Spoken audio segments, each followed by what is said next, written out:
તો નમસ્કાર દર્શક મિત્રો, સ્વાગત છે આપનું આજના નવા હવામાન સમાચારમાં. વાત કરી લઈએ તો મિત્રો બંગાળની ખાડીનું લો પ્રેશર ફરી એકવાર ક્રિએટ બની ગયું છે. આપણે મિત્રો જણાવી દઈએ તો આજનો વિડીયો ખૂબ જ કામનો રહેવાનો છે, કારણ કે આ વિડીયોની અંદર હવામાનના જાણકારો તરફથી પણ નવા વરસાદના રાઉન્ડને લઈને નવી તારીખોની અપડેટ આવી છે. તેની સાથે સાથે મિત્રો ગુજરાતમાં આગામી 2 થી 3 દિવસનું હવામાન કેવું રહેવાનું છે તેના વિશે પણ માહિતી મેળવી લઈશું. કારણ કે મિત્રો છેલ્લા 24 કલાકમાં તો ગુજરાતમાં સાવ વરસાદ બંધ થઈ ગયો છે. માત્ર એક તાલુકામાં જ વરસાદ નોંધાયો છે. બાકી અત્યારે સમગ્ર ગુજરાતમાં ચોમાસું જે છે તે વરાપનો માહોલ ચાલી રહ્યો છે. પરંતુ વરસાદનો જે નવો રાઉન્ડ આવી રહ્યો છે 25 તારીખ આસપાસ, તેને લઈને નવી માહિતી સામે આવી છે. તેની સાથે અંબાલાલ પટેલે આજે ખાસ શિયાળાને લઈને પણ તારીખો આપી દીધી છે અને ઠંડી પડવાને લઈને પણ મિત્રો નવી તારીખો સામે આવી છે. તેના વિશે ડિટેલમાં વાતચીત કરવાની છે મિત્રો આજના મહત્વના વિડીયોની અંદર. તેની સાથે 25 તારીખે જે વરસાદની સિસ્ટમ ગુજરાત ઉપર આવી રહી છે તેને લઈને કેટલાક નવા સમાચારો, અને હવે તો મિત્રો જે છે તે વરસાદ પ્રોપર ગુજરાત ઉપર આવતો જોવા મળી રહ્યો છે. અને કહેવામાં આવી રહ્યું છે, ખાસ પરેશભાઈ ગોસ્વામીએ જણાવ્યું છે કે 25 તારીખે જે આ વરસાદની સિસ્ટમ બંગાળની ખાડીથી ગુજરાત ઉપર આવવાની છે તેની શરૂઆત 24 તારીખથી શરૂ થઈ જશે અને તે મિત્રો આગામી 30 સપ્ટેમ્બર સુધી રહે તેવી પૂરેપૂરી શક્યતા છે. અને પરેશ ગોસ્વામીએ જણાવ્યું છે કે આ વરસાદની સિસ્ટમ હવે આજના એટલે કે આ વર્ષના ચોમાસાની અંતિમ સિસ્ટમ બની શકે, કારણ કે હવે મિત્રો 25 થી 30 તારીખનો વરસાદનો જે રાઉન્ડ છે ત્યારબાદ વરસાદનો કોઈ નવો રાઉન્ડ આવશે તેવું દેખાતું નથી. પરંતુ જો બંગાળની ખાડીની સિસ્ટમ ફરી એકવાર ત્યારબાદ પણ મિત્રો બનશે તો તેને લઈને વરસાદ આવી શકશે, પરંતુ તે માત્ર મિત્રો ઝાપટા સ્વરૂપે હશે અને એક દિવસનો વરસાદ રહેશે. બાકી 4-5 દિવસના વરસાદનો રાઉન્ડ હવે 25 થી 30 સપ્ટેમ્બરે અંતિમ રાઉન્ડ રહેવાનો છે. ત્યારબાદ હવે આ વર્ષનો ચોમાસાનો કોઈ મોટો રાઉન્ડ દેખાતો નથી. તો હવે મિત્રો જે અંતિમ રાઉન્ડ આવી રહ્યો છે તેના માટે ખેડૂતોએ અગાઉ તૈયાર થઈ જવું જોઈએ અને અગાઉ મિત્રો જે છે તે જે પણ તૈયારી કરવાની હોય ખેડૂતોએ પિયત આપવાની અને પાણી દેવાની પાકોમાં તે અગાઉ કરી લેવી જોઈએ, કારણ કે 25 થી 30 સપ્ટેમ્બર વચ્ચેનો જે આ રાઉન્ડ છે તે મિત્રો એક સારો રાઉન્ડ રહેવાનો છે. આ એક મધ્યમ વરસાદનો રાઉન્ડ નહીં હોય, પરંતુ મિત્રો એક ભારેથી અતિ ભારે વરસાદનો રાઉન્ડ હશે અને દક્ષિણ ગુજરાત અને મધ્ય ગુજરાતના કેટલાક ભાગોમાં જે છે તે મિત્રો 8-8 થી લઈને 10-10 ઇંચના વરસાદ પણ 25 તારીખ વાળા વરસાદના રાઉન્ડમાં જોવા મળવાના છે. તો તેના વિશે મિત્રો ડિટેલમાં હું તમને આગળ જણાવવાનો છું, પરંતુ આપણે સૌથી પહેલા માહિતી મેળવી લઈએ તો અંબાલાલ પટેલે શિયાળાને લઈને જે નવી માહિતી અને અપડેટ સાથે જ તારીખો આપી છે તેના વિશે પહેલા વાત કરી લઈએ. ત્યારબાદ મિત્રો આપણે વરસાદના રાઉન્ડ ઉપર વાત કરીશું અને અંતમાં હું તમને જણાવીશ કે આગામી 2 દિવસ આજે અને આવતીકાલે ગુજરાતમાં કેટલો વરસાદ નોંધાશે અને ગુજરાતનું હવામાન કેવું રહેશે. તો મિત્રો સૌથી પહેલા અહીંયા શિયાળાના રાઉન્ડને લઈને વાત કરી લઈએ તો મિત્રો આપ જાણી શકો અને જોઈ શકો કે શિયાળાના રાઉન્ડને લઈને અંબાલાલ પટેલે આગામી શિયાળા અંગે મહત્વપૂર્ણ આગાહીઓ કરી છે. અંબાલાલ પટેલના મતે મિત્રો આ વર્ષે શિયાળો સામાન્ય કરતા વહેલો શરૂ થવાની સંભાવના છે. અલ નીનોની અસરને કારણે મિત્રો ભારતની આસપાસનો દરિયો વધારે ઠંડો આ વખતે જોવા મળશે, જેને લઈને શિયાળામાં આ વર્ષે કાતિલ ઠંડી પડવાની છે. અને ઓરિજિનલ ઠંડીની શરૂઆત છે મિત્રો તેને પ્રમાણે મિત્રો તારીખો આપી છે અંબાલાલે. તેના પ્રમાણે વાત કરીએ તો 3 ડિસેમ્બરથી રાજ્યભરમાં ઠંડીનો પ્રકોપ શરૂ થશે, એટલે કે 12મા મહિનાની 3 તારીખથી જે છે તે મિત્રો ઠંડીનો પ્રકોપ શરૂ થશે. દિવાળીથી એક્ઝેક્ટ 1 મહિના બાદ કાતિલ ઠંડી પડવાની શરૂ થશે. અને મિત્રો એવી અપેક્ષા છે કે 22 ડિસેમ્બરથી ઠંડીની તીવ્રતાની અંદર ખૂબ જ વધારો થવાની સંભાવના છે. તેમણે મિત્રો એ પણ ઉલ્લેખ કર્યો છે કે આ વર્ષનો શિયાળો લાંબા સમય સુધી ચાલે તેવું પણ દેખાઈ રહ્યું છે, એટલે કે શિયાળો વહેલા પણ શરૂ થશે અને લાંબા સમય સુધી પણ ચાલવાનો છે તેવી અપડેટ છે. અંબાલાલ પટેલની સાથે મિત્રો ઓફિશિયલ હવામાન વિભાગ, ભારત હવામાન વિભાગ IMD દ્વારા પણ અનુમાન મુજબ ભારતમાં આ વર્ષે શિયાળો કાતિલ બનવાનો છે, કારણ કે ચોમાસાની અંદર આ વખતે મિત્રો દરિયો જે છે તે ગાઢો બન્યો છે અને નવી સિસ્ટમોના કારણે દરિયાની અંદર અત્યારે મિત્રો હાલ ખાસ કરીને મિત્રો ઠંડા પવનો ફૂંકાઈ રહ્યા છે, જેને લઈને આ વર્ષનું શિયાળો જે છે તે મિત્રો લાંબો ચાલશે અને કાતિલ ઠંડીવાળો રહેવાનો છે. IMD એ મિત્રો સપ્ટેમ્બર 2024માં લા નીનાની ઘટનાની શરૂઆત તરફ ધ્યાન દોર્યું છે, જેમાં સમગ્ર દેશમાં તાપમાનમાં નોંધપાત્ર ઘટાડો અને વરસાદમાં વધારો થવાની ધારણા છે. લા નીનો અને અલ નીનો મિત્રો ઠંડો સમકક્ષ વિસ્તૃતીય ભાગોમાં જોવા મળે છે, જેને લઈને ઠંડીની અંદર મિત્રો આ વખતે જે છે તે વધારો થવાનો છે, જેના માટે ગુજરાતીઓએ તૈયાર થઈ જવું અને 3 ડિસેમ્બરથી કાતિલ ઠંડી પડવાની શરૂઆત થઈ જશે તેવી મિત્રો અંબાલાલ પટેલે તારીખ પણ આપી દીધી છે.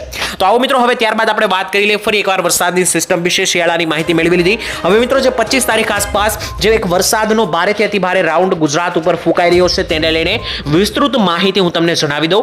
મિત્રો પહેલા આપણે વાત કરીએ તો જે 12 તારીખે વરસાદની સિસ્ટમ 12 સપ્ટેમ્બરે આવી હતી તેનું મિત્રો હું તમને દ્રશ્યો સમજાવી દઉં. તો 12 તારીખે જે વરસાદની સિસ્ટમ બંગાળની ખાડીથી બનીને મધ્ય ભારત સુધી આવી હતી અને અહીંયા મધ્યપ્રદેશથી આવીને ગુજરાતમાં આવવાની બદલે મિત્રો તેને દિશા ફંટાવી હતી અને દિલ્હી તરફ જતી રહી હતી, જેને લઈને ગુજરાતમાં 12 થી 15 સપ્ટેમ્બરનો જે વરસાદનો રાઉન્ડ આવવાનો હતો તે મિત્રો નહોતો આવ્યો, કારણ કે સિસ્ટમે દિશા બદલી લીધી હતી.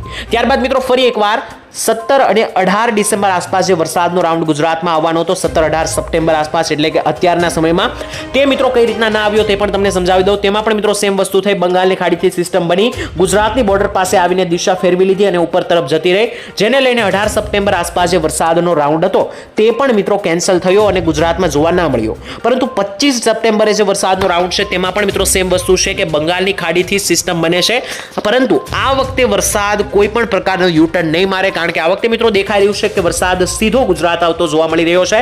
આ મિત્રો જોઈ શકો તો 22 તારીખે વરસાદની સિસ્ટમ એક્ટિવેટ બની જશે બંગાળની ખાડીમાં. ત્યાંથી મિત્રો 23 તારીખે તમને જણાવી દઉં તો જોઈ શકો મિત્રો 23 તારીખે આ જ વરસાદની સિસ્ટમ છે તે મિત્રો ભારતના એન્ટર કરીને ઓડિશા વટી જશે અને મધ્યપ્રદેશની બોર્ડર પાસે આવી જશે. ત્યારબાદ 24 તારીખે મિત્રો તમને સમજાવી દઉં તો જોઈ શકો 24 તારીખે આ વરસાદની સિસ્ટમ એકદમ ગુજરાત બોર્ડર, દાહોદ અને ગોધરા લાગુ જે વિસ્તારો છે ગુજરાતની બોર્ડર, ત્યાં આવીને ઊભી રહી જશે 24 તારીખે. અને ત્યારબાદ 25 તારીખે મિત્રો તમે જોઈ શકો તો 25 તારીખે ભારેથી અતિભારે વરસાદની શરૂઆત ગુજરાતમાં શરૂ થઈ જશે, ખાસ દક્ષિણ અને મધ્ય ગુજરાતના ભાગોમાં. ત્યારબાદ 26 તારીખે આ વરસાદની પૂરી સિસ્ટમ ગુજરાત ઉપર આવતી જોવા મળી રહી છે. એટલે કે મિત્રો આ વખતે જે છે તે વરસાદની સિસ્ટમ બંગાળની ખાડીથી સીધી ગુજરાત ઉપર આવી રહી છે. આ વખતે કોઈ આ રીતનો યુટર્ન નહીં મારે, એકદમ સીધી મિત્રો ગુજરાત ઉપર આવી રહી છે, જેમાં પણ 25 અને 26 તારીખ દક્ષિણ ગુજરાત અને મધ્ય ગુજરાતની અંદર 10-10 ઇંચના વરસાદની આગાહી છે ખાસ કરીને. ત્યારબાદ 27 સપ્ટેમ્બરે આ વરસાદની સિસ્ટમ જે છે તે દક્ષિણ ગુજરાતથી આગળ જઈને સૌરાષ્ટ્ર તરફ જતી રહેશે. અત્યારે મિત્રો જે પ્રમાણેની આ સિસ્ટમ દેખાઈ રહી છે તે પ્રમાણે અમને તમને જણાવીએ તો દક્ષિણ ગુજરાત, સૌરાષ્ટ્ર અને મધ્ય ગુજરાતમાં આ સિસ્ટમનો ભારે વરસાદ નોંધાશે, જ્યારે કચ્છ અને ઉત્તર ગુજરાતમાં મધ્યમ પ્રકારનો વરસાદ નોંધાશે. પરંતુ જ્યારે સિસ્ટમ વધારે નજીક આવશે ત્યારે તેના વિશે મિત્રો આપણે વધારે ઉલ્લેખ કરીશું અને વધારે માહિતી જણાવીશું કે કઈ રીતની આ સિસ્ટમ એક્ટિવેટ થઈ રહી છે અને કઈ રીતનો તેને લઈને વરસાદ દેખાઈ રહ્યો છે તે મિત્રો જ્યારે સિસ્ટમ વધારે નજીક આવશે ત્યારે હું તમને ડિટેલમાં અગાઉ વિડીયો બનાવીને તમને જરૂર જાણ કરાવી દઈશ. અત્યારે તો મિત્રો જે પ્રમાણે મિત્રો સિસ્ટમ દેખાઈ રહી છે તે પ્રમાણે મેં તમને સમજાવી દીધું કે ગુજરાતની અંદર આ સિસ્ટમ કઈ રીતની આવી રહી છે અને 22 તારીખથી જ મિત્રો તેની શરૂઆત બંગાળની ખાડીમાં બનવાની શરૂ થઈ જશે. 23 તારીખે મિત્રો તે મધ્ય ભારત સુધી આવી પણ જશે અને જેને લઈને મિત્રો આ વરસાદનો રાઉન્ડ છે. હવે આ વરસાદના રાઉન્ડ વિશે તમને સમજાવી દઉં કે આ રાઉન્ડ કેવો રહેવાનો છે. તો મિત્રો આ વરસાદનો રાઉન્ડ જે છે તે એક સારા લેવલનો રાઉન્ડ રહેવાનો છે, એટલે કે એવું નહીં બને કે મધ્યમ રહેવાનું છે, પરંતુ ભારે પણ વરસાદનો રાઉન્ડ નહીં હોય. એટલે કે 18 ઇંચના જે વરસાદ પહેલા રાઉન્ડમાં નોંધાતા હતા તે મિત્રો હવે નહીં નોંધાય, પરંતુ 2 ઇંચના પણ નહીં નોંધાય. એક મધ્યમ રાઉન્ડ રહેશે જેમાં 5 થી લઈને 10 ઇંચના વરસાદ જે છે તે મોટા ભાગના દક્ષિણ ગુજરાત અને મધ્ય ગુજરાતમાં જોવા મળવાના છે. સૌરાષ્ટ્રમાં પણ સારો વરસાદ રહેશે. તો આ 5 દિવસનો રાઉન્ડ રહેશે 25 થી 30 સપ્ટેમ્બર. જે મિત્રો વધારે તેની તીવ્રતા કેટલી છે તે મિત્રો જ્યારે તે એકદમ નજીક આવી જશે ત્યારે 20 થી 21 તારીખના વિડીયોમાં હું તમને ડિટેલમાં સમજાવી દઈશ. તો જો તમારે તે વિડીયો પણ મેળવવો હોય તો આ ચેનલને સબસ્ક્રાઇબ કરીને રાખજો અને આ વિડીયો જે છે તે તમારા મિત્રોને મોકલી દેજો, જેથી તેમને પણ આ વરસાદના રાઉન્ડ વિશે સાચી માહિતી મળી શકે. અને આ રાઉન્ડની વિશે મિત્રો જે છે તે અંબાલાલ પટેલ અને પરેશ ગોસ્વામી બંનેની આગાહી છે, સાથે જ આ રાઉન્ડ એકદમ આવતો પણ જોવા મળી રહ્યો છે. તો આ મિત્રો એક સચોટ રાઉન્ડ રહેવાનો છે. ખેડૂતોએ વેમમાં ના રહેવું કે આ રાઉન્ડ નહીં આવે. આ રાઉન્ડ મિત્રો 99% ચાન્સ છે કે ગુજરાત પાસે આવી જવાનો છે. ગુજરાત ઉપરથી પસાર થઈને પાકિસ્તાન તરફ જવાનો છે તેવા અત્યારે એંધાણો છે. તો તેના માટે પિયત કેટલી આપવી ખેડૂતોએ તે અગાઉ અત્યારે નક્કી કરીને રાખવું જોઈએ, જેથી તમારા પાકને જે છે તે વધારે નુકસાની ના થાય. અને હવે મિત્રો આવો આપણે માહિતી મેળવી લઈએ કે આજે ગુજરાતમાં 24 કલાક કયા ભાગોની અંદર વરસાદની આગાહી જે છે તે મિત્રો કરવામાં આવી છે. આમ મિત્રો જોવા જઈએ તો ગુજરાતનું વાતાવરણ અત્યારે તો એકદમ સૂકું જોવા મળે એમ છે અને કોઈ પણ મોટી વરસાદની સિસ્ટમ ગુજરાત ઉપર અત્યારે એક્ટિવેટ થયેલી નથી. અત્યારે મિત્રો જોઈએ તો સમગ્ર ભારતમાં કોઈ વરસાદની સિસ્ટમ બનેલી નથી, પરંતુ બંગાળની ખાડીની અંદર મિત્રો જે સિસ્ટમ બની રહી છે તેને લઈને ત્યાં આસપાસના ઓડિશા અને ઝારખંડ, બિહાર, પશ્ચિમ બંગાળમાં વરસાદ આવી શકે. પરંતુ ગુજરાત, મહારાષ્ટ્ર અને રાજસ્થાન પાસે કોઈ મોટી વરસાદની સિસ્ટમ નથી, જેને લઈને ગુજરાતમાં હાલ આજે કોઈ ભારે વરસાદનો રાઉન્ડ નથી. પરંતુ ગુજરાતમાં છેલ્લા 3 દિવસથી તાપમાનમાં નોંધપાત્ર વધારો થયો છે. અમુક જિલ્લાઓની અંદર મિત્રો ગુજરાતમાં 35 ડિગ્રી સુધી પણ મિત્રો ગરમી પહોંચી છે. તો આ ગરમીને કારણે બફારો અને ભેજ વધે છે, જેથી વાદળો બને છે અને આ ભેજને કારણે આજે પણ મિત્રો હળવા વરસાદ જોવા મળશે. જો કે મિત્રો કોઈ મોટા વરસાદ જોવા નહીં મળે, પરંતુ ઝાપટાઓ જોવા મળવાના છે. તો કયા જિલ્લામાં ઝાપટાનો આજે રાઉન્ડ રહેશે તે સમજાવી દઉં. તો આજે દક્ષિણ ગુજરાતમાં સૌથી વધારે તીવ્રતા બની શકે ઝાપટાઓની, જેમાં નીચે મિત્રો પાલઘરથી લઈને ઉપર વલસાડ, દમણ, દાદરાનગર હવેલી, વાપી, આહવા, ડાંગ, સાપુતારા, તેની સાથે સાથે મિત્રો જોઈ શકો તો સુરત, વ્યારા, બારડોલી, નવાપુર, ત્યાંથી ઉપર મિત્રો વાત કરીએ તો નંદુરબાર, રાજપીપળા, ભરૂચ, જંબુસર, ઉમરપાડા, ડેડિયાપાડા, ત્યાંથી પણ ઉપર મિત્રો જોઈ લઈએ તો છોટાઉદેપુર, વડોદરા, અંકલેશ્વર, બોરસદ, ખંભાત અને આણંદ. તો આ દરેક દક્ષિણ ગુજરાતના જે ભાગો છે ત્યાં સારા એવા માવઠાઓ અને ઝાપટાઓ પડવાની આજે હાલ મિત્રો આગાહી છે. અત્યારે કોઈ વરસાદની સિસ્ટમ નથી, પરંતુ ઝાપટાઓ જે છે તે આ વિસ્તારોમાં શરૂ રહી શકે છે. ત્યાંથી સૌરાષ્ટ્રની માહિતી મેળવી લઈએ તો સૌરાષ્ટ્રના પણ દક્ષિણીય ભાગો કે જ્યાં ગીર સોમનાથ આવેલું છે, મહુવા, ઉના, વેરાવળ, માંગરોળ, જૂનાગઢના વિસ્તારો, તેની સાથે સાથે મુલિયાસા, જુનેજ, માણાવદર, જામવંથાળી, અમરેલી અને ભાવનગરના કેટલાક વિસ્તારોની અંદર હળવા ઝાપટા જોવા મળશે. તેની સાથે રાજકોટ અને જામનગર જિલ્લાના ગામડાઓની અંદર પણ હળવા ઝાપટા આજે જોવા મળશે. બાકી મિત્રો કોઈ અન્ય સૌરાષ્ટ્રના અન્ય જિલ્લાઓમાં ભારે વરસાદની આગાહી નથી. કચ્છની મિત્રો વાત કરીએ તો કચ્છમાં મિત્રો અત્યારે તડકાની શરૂઆત થઈ ગઈ છે, જેને લઈને કોઈ મોટી વરસાદની સિસ્ટમ એક્ટિવેટ નથી. તો કચ્છમાં આજે મિત્રો 99% ચાન્સ છે કે કોઈ વિસ્તારમાં ભારે વરસાદ નહીં આવે, પરંતુ અમુક અપવાદ સ્વરૂપે ઝાપટા જોવા મળી શકે છે.